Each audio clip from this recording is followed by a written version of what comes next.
24 hours after returning from the overseas tour, Prime Minister Modi has embarked on another visit, and this time within the country. The Prime Minister started the day in West Bengal yesterday morning and then travelled to Assam.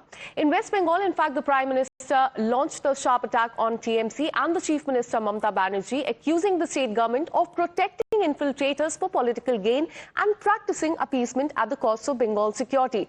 Later in Assam, in fact, the Prime Minister targeted the Congress party, claiming that the party had engaged in anti-national activities and allowed infiltrators to operate there freely. Take a look at what he said. ये लिखा जाता कि go back घुसपैठिए, go back घुसपैठिए, लेकिन दुर्भाग्य देखिए, go back Modi के नारे लगा रहे हैं, लेकिन गो बैक घुसपैठियों के लिए वे चुप हो जाते हैं। जिन घुसपैठियों ने बंगाल पर कब्जा करने की ठान रखी है, वो टीएमसी को सबसे ज्यादा प्यारे लगते। यही टीएमसी का असली चेहरा है। घुसपैठियों को बचाने के लिए ही बंगाल में एसआईआर का भी विरोध कर रही है। ये लिखा जाता कि गो बैक घुसपैठिए, गो बैक घुसपैठिए, लेकिन दुर्भाग्य देखिए, गो बैक मोदी के नारे लगा रहे हैं, लेकिन गो बैक घुसपैठियों के लिए वे चुप हो जाते हैं। जिन घुसपैठियों ने बंगाल पर कब्जा करने की ठान रखी है, वो टीएमसी को सबसे ज्यादा प्यारे लगते। यही टीएमसी का असली चेहरा है। घुसपैठियों को बचाने के लिए ही बंगाल में एसआईआर का भी विरोध कर रही है। हमारे बगल में त्रिपुरा देखिए, कम्युनिस्टों ने, लाल झंडे वालों ने, लेफ्टिस्टों ने 30 साल तक त्रिपुरा को बर्बाद कर दिया था। त्रिपुरा की जनता ने हमें मौका दिया।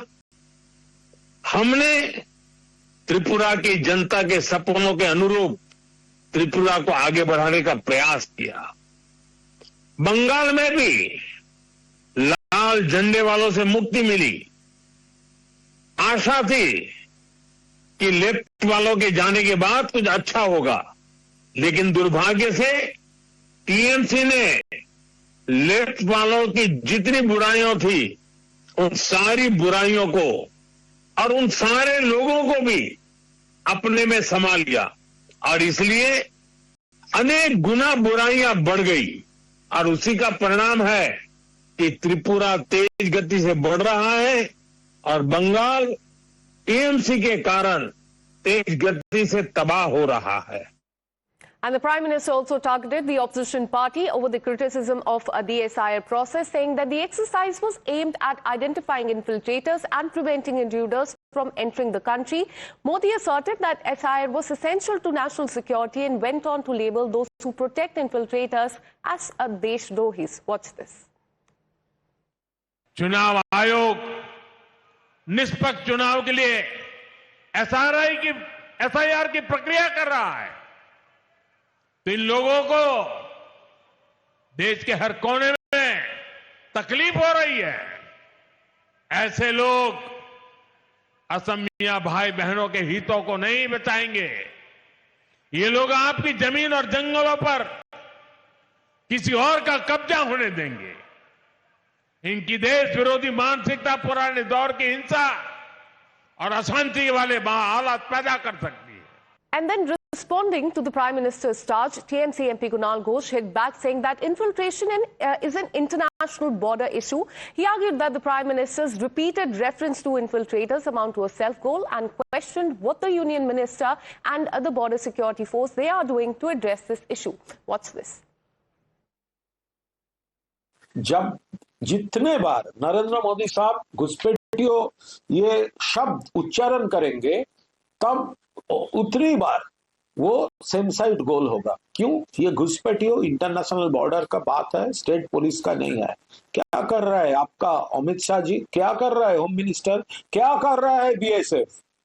क्यों घुसपैठिया घुसेगा? लेकिन एक ये क्वेश्चन भी है, आपका त्रिपुरा में रोहिंग्या, त्रिपुरा में घुसपैठियों, वो तो पुलिस अरेस्ट किया, और बंगाल का एसआईआर जो ड्राफ्ट लिस्ट है वहां पर एक भी रोहिंग्या, एक भी बांग्लादेशी का नाम नहीं है। तो आप क्या घुसपैठियों का स्टोरी सुना रहा है? Actually, this misleading part has to be attributed to the Honorable Prime Minister and the Bharatiya Janata Party. They are misleading people here. CAA, already many had applied, but they have not got the citizenship. Then, while applying for citizenship, they have to say that we are Bangladeshis, we are not citizens of India. Now, what does this party, they think about the people, these Motua people who are there, whosoever wants to come up under CAA, they have to, when they apply, they say, in the form itself, it's written that I am Bangladeshi. That means he or she is not a citizen. Then why have you taken their votes in the previous elections? Now, a couple of months back, citing census data, Union Home Minister Amit Shah had said that proportion of Hindu in India population has declined over the last 10 years, while the Muslim population has increased. He also pointed out that Hindus made up 84% of the population in 1951 compared to 9.8% Muslim, a figure that has now changed by 2011 to 79% Hindus and 14.2% Muslims. Now, Amit Shah further claimed that Muslim population is now estimated at 24.6%, attributing to the rise to infiltrators. He also took an aim at what he called is the anti-SIR ecosystem, mainly the Congress party, accusing it of being in denial despite having to deal with similar issues during their time in power. Listen in.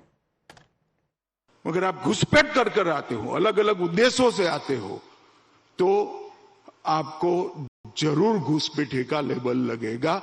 2011 की जनगणना में आसाम के अंदर दशकीय वृद्धि दर मुस्लिम भाइयों का 29.6% हुआ, जो संभव ही नहीं है।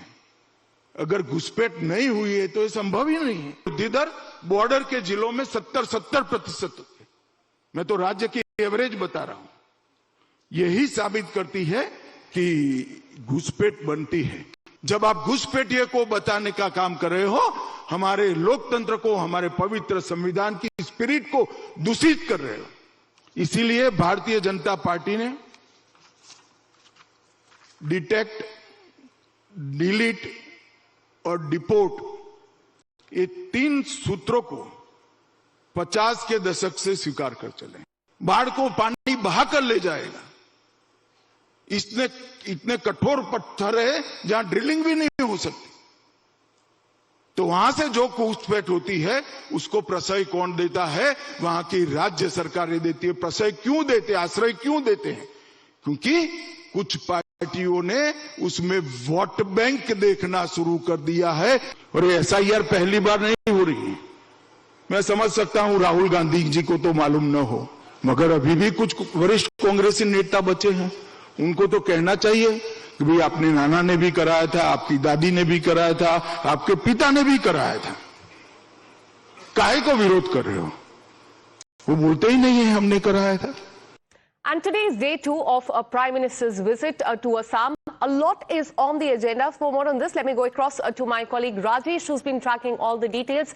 Rajesh, on day 1 in West Bengal and Assam, the focus remained on the infiltration as far as the Prime Minister is concerned. So do tell us what is on agenda on day 2 in Assam.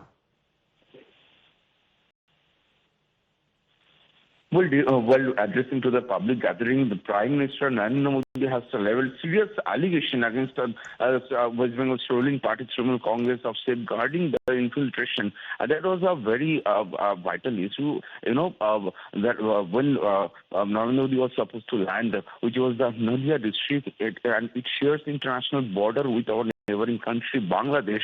So it was assumed that Prime Minister will raise once again that issue of infiltration, because it was one of the vital issues in Nadia district, because it shares the international border with Bangladesh. And we have seen that many people who are Bangladeshi, who are not Indian, who were living in India without any documents illegally, after infiltrating into this country and started leaving India and was going back to Bangladesh few days back after SIR process began in West Bengal by the Central Election Commission. We have seen several visuals that Bangladeshis are going back to their country through this border in Nadia district. So when Prime Minister was coming to this district, which shares an international border, an important area where Bangladeshis used to live without any valid documents. So it was normal that our Prime Minister Narendra Modi will attack the state ruling party Trinamool Congress in this issue of infiltration, because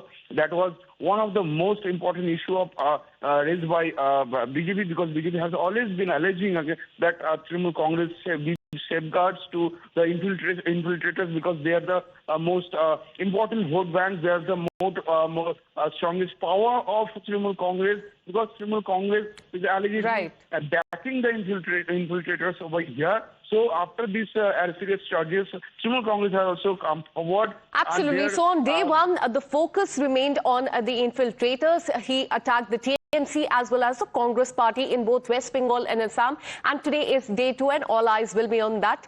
Thank you so much, Rajesh Saha, for getting us all those details. And